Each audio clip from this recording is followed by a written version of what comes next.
the morning. Welcome back to the channel, fellow Y&R addicts. It's late. We are completely exhausted, but we absolutely could not log off without talking about today's utterly insane episode. Grab a snack, settle in, and let's dive right into the madness, because there is so much to unpack and analyze together regarding the Abbott family chaos. I am literally screaming at my television screen right now.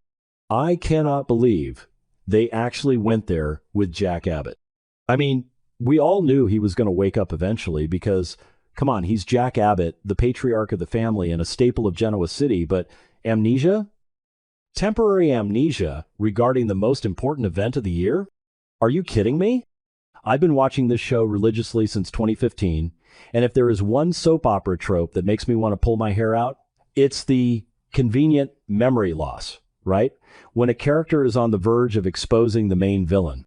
And of course, it's happening to Jack right at the exact moment when Diane Jenkins Abbott needs him the absolute most.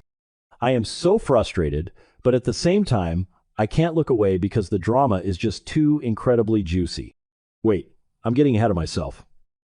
Let's back up and talk about that absolutely chilling scene in the park first, because my jaw is still resting firmly on the floor. The audacity of this woman. Patty Williams actually had the nerve to meet up with Dr. Lawrence Markham in the park and yell at him. I was sitting here on my couch like, "Excuse me, Patty? You are the one who took a massive knife and practically gutted the man you claim to be deeply, obsessively in love with, and you're mad at the shady doctor because Diane managed to slip away?" Patty is literally cornering Markham in broad daylight, demanding to know how he let that idiot Diane win and escape his little suburban house of horrors. The absolute delusion of Patty Williams is both terrifying and fascinating to watch unfold. She is completely ignoring her own massive bloody mistake at the Abbott mansion and shifting all the blame onto Markham. And Markham, who is usually so smug and in control of his illicit psychiatric operations, actually looked a little rattled by her intensity. He points out, very logically I might add, that stabbing the man she was supposed to be obsessed with was never part of their arrangement. But Patty doesn't care about logic or reason. She never has, and she certainly isn't going to start now. She gets right in Markham's face and reminds him that they are in this mess together, up to their necks in criminal conspiracy. And then she drops the line of the century. "We are not safe as long as Jack Abbott is alive." Chills. Literal chills ran down my spine when she delivered that dialogue. Patty isn't just a lovesick, misguided stalker anymore. She is a calculating, cornered animal who realizes the severity of her actions. She realizes that as long as Jack is breathing and capable of speaking, her entire elaborate frame job on Diane is hanging by a very thin thread. I mean, remember when Patty shot Victor Newman and tried to blame it on someone else? Or when she was running around Genoa City treating a stuffed cat like a real child? This current arc is a whole new level of dark, even for her. She is actively plotting to finish the job. She wants Jack dead to protect herself, and she's fully prepared to drag Dr. Markham right down into the darkest abyss with her. Okay, back to the intense situation at Genoa City Memorial Hospital. So Jack finally opens his eyes. The collective sigh of relief from the Abbott family and from all of us fans watching at home was huge.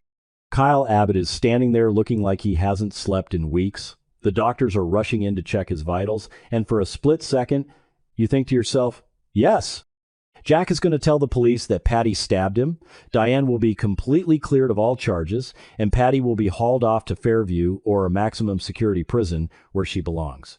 But no. Nope. The writers just had to pull the rug out from under us in the most agonizing way possible. Jack looks around the sterile hospital room, completely disoriented, and his memories of the stabbing are completely patchy. He has temporary amnesia regarding the attack itself. He doesn't remember Patty holding the bloody knife. He doesn't remember bleeding out on the dining room floor while desperately trying to pull the tablecloth down. He just has these blurry, confusing fragments echoing in his head. I was practically throwing my popcorn at the TV. Why do they always do this to us? And my heart just breaks into a million pieces for Diane right now. I know. Some people in the fandom are loving this because they still passionately hate Diane for faking her death back in 2011 and letting Kyle mourn her. I get it. She's done terrible, unforgivable things in her past. But right now, she is completely 100% innocent of this specific crime, and she is desperate beyond belief. She is facing 2 very serious counts of attempted murder because Dr. Markham is lying through his teeth to Detective Burrow, claiming Diane drugged him with Kyle's help, and Patty has literally sliced her own arm open to make it look like Diane viciously attacked her. Diane's entire legal defense and her freedom rested entirely on Jack waking up and telling the absolute truth. Now that Jack's mind is a blank slate regarding the stabbing, Diane is totally and utterly screwed. She is standing there in the hospital, watching her husband struggle to remember his own attempted murder, knowing that her life is slipping through her fingers. The police inevitably come into the hospital room to question Jack, and it is just physically painful to watch the scene unfold. Detective Burrow is pressing him hard, trying to get a definitive statement to lock Diane away for good and close the case.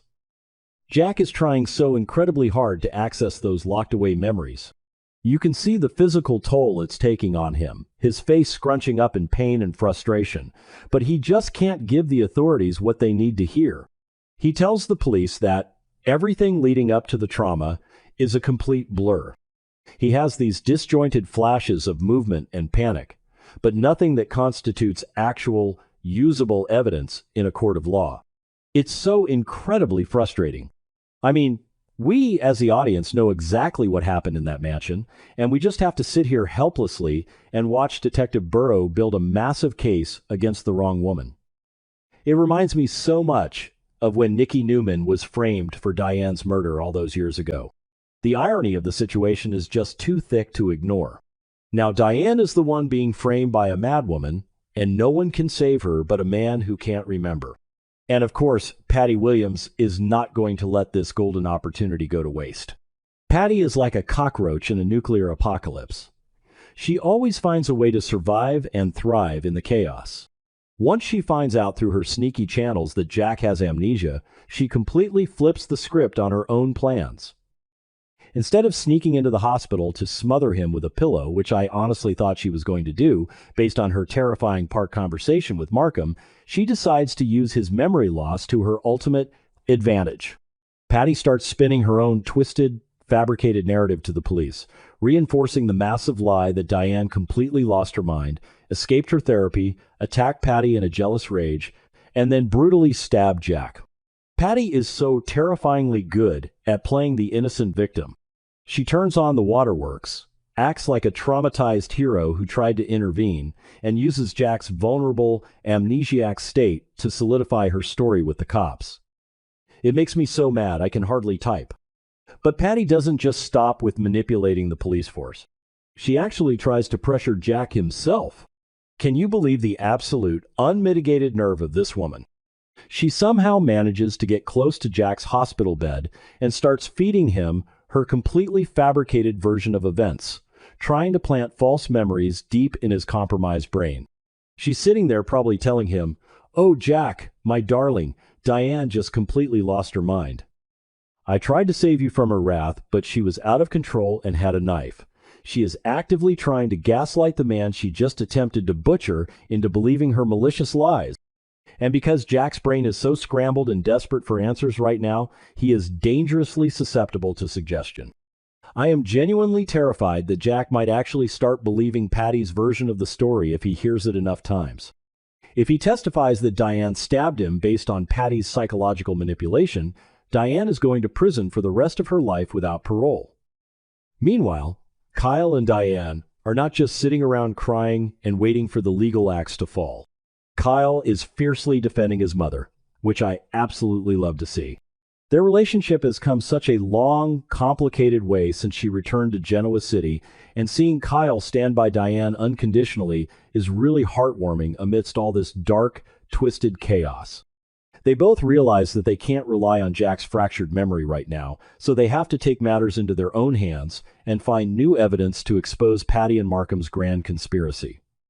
They are scrambling all over town, trying to retrace Diane's exact steps, trying to figure out how Patty managed to pull this off so seamlessly without leaving a massive trail. Kyle knows in his gut that Dr. Markham is dirty, and he knows Patty is clinically insane. But proving it in a court of law when the GCPD is laser-focused on Diane is going to be a monumental, nearly impossible task. But then, just when things look their bleakest, we get a tiny glimmer of hope. In the middle of her panic and despair, Diane suddenly remembers a small, seemingly insignificant detail from right before Jack was stabbed. The show didn't explicitly spell out what the detail is yet because of course they want to keep us in suspense, but you could see the light bulb go off in her head during that scene. Maybe it was something specific, Patty said, that contradicted her timeline, or a piece of physical evidence left at the Abbott mansion, or something she noticed about Dr. Markham's behavior. Whatever it is, it rekindles a massive spark of hope that they can finally turn the tide in this war. I am so here for Detective Diane. She has survived way worse situations than this, and she is incredibly resourceful when she is backed into a corner. If anyone can outsmart a psychopath like Patty Williams, it's Diane Jenkins Abbott. I just pray this clue is enough to crack the case wide open before Detective Burrows slaps the handcuffs on her again. Back in the hospital bed, Jack isn't completely a lost cause, thank goodness. He starts getting these vague, fleeting flashbacks of Patty at the scene of the crime. He sees terrifying flashes of her face, maybe a glint of the silver knife, but the memories are too blurry, too fast, and too out of context to form a solid, legal accusation. He can't piece them together into a coherent narrative that the police will actually accept as fact.